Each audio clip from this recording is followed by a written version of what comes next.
அதே காத்து வாசம் வேற, அதே மண்ணு வண்ணம் வேற, அதே மக்க வாழ்க்கை வேற, ஒண்ணு மட்டும் மாறவில்லை.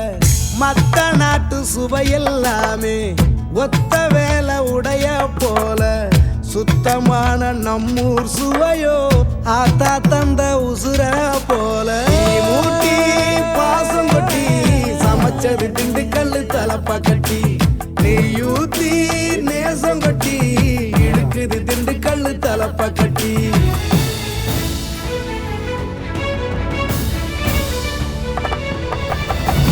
மூட்டி பாசம் கொட்டி சமைச்சது திண்டுக்கல்லு தலப்பா கட்டி, நெய்யூத்தி நேசம் கொட்டி படைச்சது திண்டுக்கல்லு தலப்பா கட்டி. படைச்சது திண்டுக்கல்லு தலப்பா கட்டி.